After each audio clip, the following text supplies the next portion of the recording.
Hey guys, Civilord here, back again with another action figure review. Today we'll be continuing our looks at the Mythic Legion's All-Stars 6+ wave with the second reissue from the wave that I'll be taking a look at anyways, and that is of course going to be none other than good old Gorthokk, or Gorthokk, as Pete McCarthy from the My Wife's Gonna Kill Me podcast likes to say, or Heavy Metal Minivan if you're on their Patreon. That said, this of course brought to us by the fine folks over at Horsemen Studios, and I guess it's not so good old Gorthokk because, well, the figure's great, don't get me wrong, but he's a bad guy, and he's like a bad guy. Like, he's part of the Covenant of Shadow, and that consists of Gorthokk here, Torion, the Shadow Minotaur, Scaphoid, the Green Skeleton, and Baron Voligar, the second in command of Alithia's brood, to his daughter, Lucretia. Now, I don't know about you, but that's a motley crew I wouldn't want to mess with. The Minotaur knows magic. This guy's like stealthy and savage. The skeleton blows up, and, well, the other guy's a vampire. I wouldn't want to mess with vampires, period. So, yeah, definitely not a bad side you want to be on. But before I get too far ahead of ourselves, why don't we cut right to the chase and get into the meat and taters of this review and take a look-see at all Gorthokk, sounds like a burp, has to offer in terms of accessories, starting off with this alternate helmeted head, which, if you have two Shadow Orc grunts, you could easily put this on one of them and have two different looking guys, so that's pretty cool. Or you could put the horned head on this guy, that would work too. He's got some orc weaponry, like this curved sword with the kind of three-tooth handle hilt thing going on. This is not the Brother Mandibulus special, but he's got it hanging off his waist on mine. And then we also have this bone cleaver here, which is very cool. I always like those weapons for the orcs. And then for some reason, he's got this gosh darn knight sword. Why does he come with this and not the other, like, sword that looks like a giant tooth or something? It just seems out of place. I believe that was a piece at the time too, or was that an Advent of Decay? Either way, we also get some back adapters if you want to throw some wings on his back, which would look really cool, but you need to bust the paint out because there are no black wings. But other than that, he does come with, in fact, take a closer look at him, two belts. Thank you.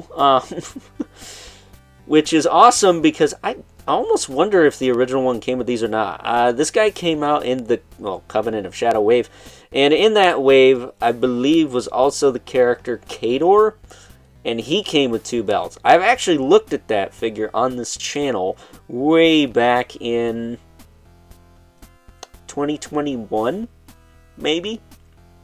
I was not lucky enough to get him in my mystery box. I'll talk about that more in about a week's time, maybe.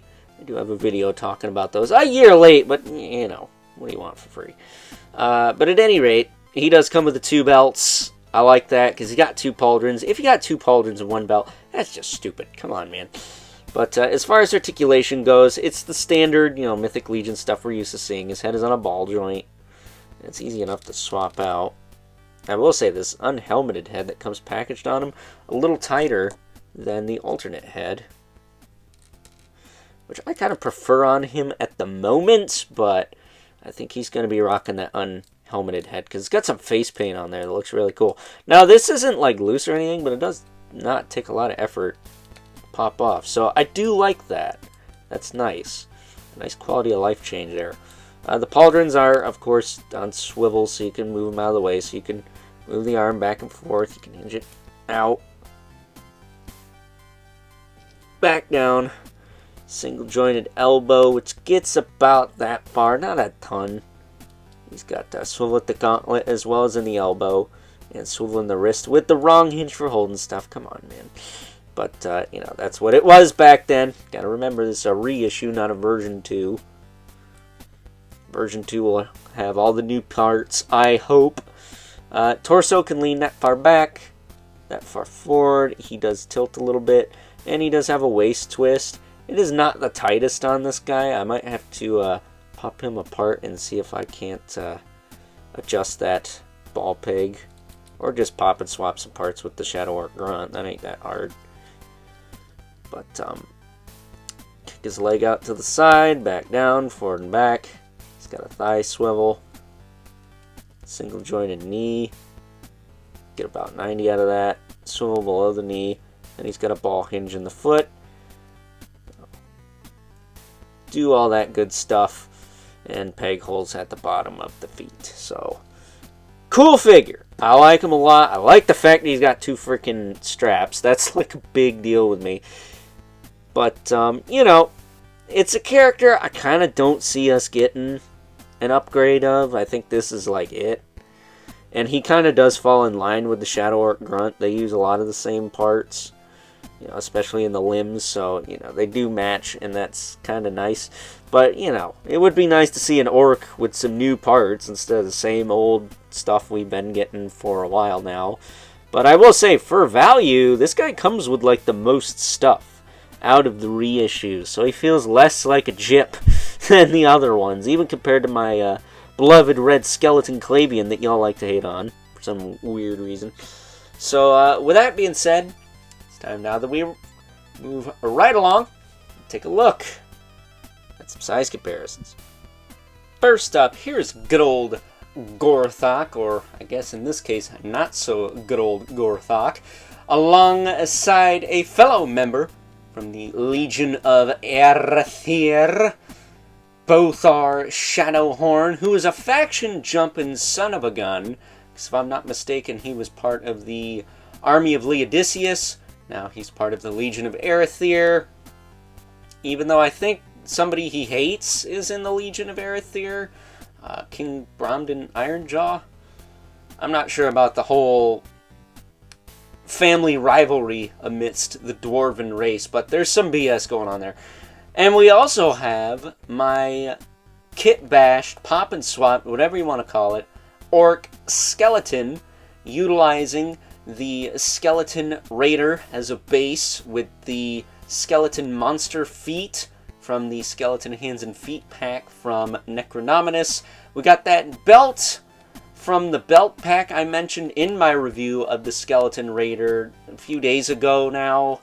Check that out if you haven't already. Would really appreciate it if you did. But it doesn't fit the way I would like, but it does fit. I will say, if you want it to fit like that, how I have it here, you're going to want to heat that up. It's not going to fit otherwise. It's kind of stiff out of the box, and heating it up made it a little bit easier to kind of stretch and pull past the arm sockets there. But to top it all off, we have the Orc Skull from the Undead Head Pack. And if you want to see more, I guess, coverage of that Undead Head Pack from me, you're not going to find it on the channel.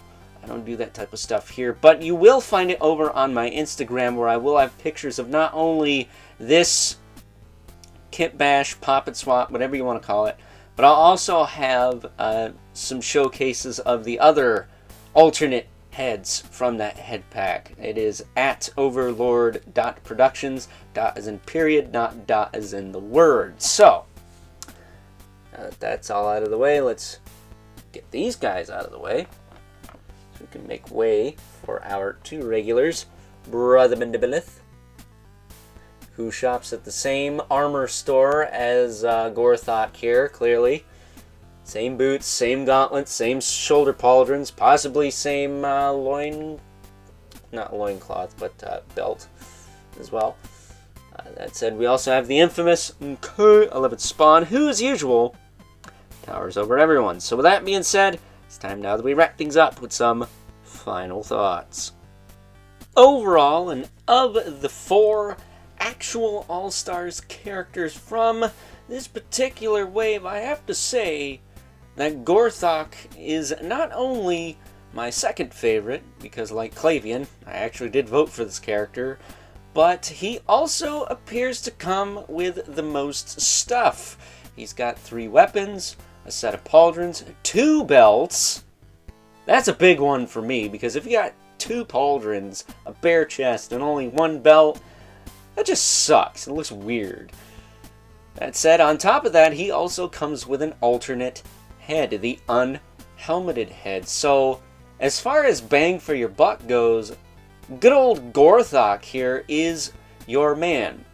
My favorite, of course, is always going to be Clavian, because I am biased towards the skeletons, but as far as reissues go, this one doesn't hurt quite as bad compared to some of the newer stuff we've seen in this wave. So, with that being said, I hope you guys enjoyed this review, and until next time, I'll catch you guys later.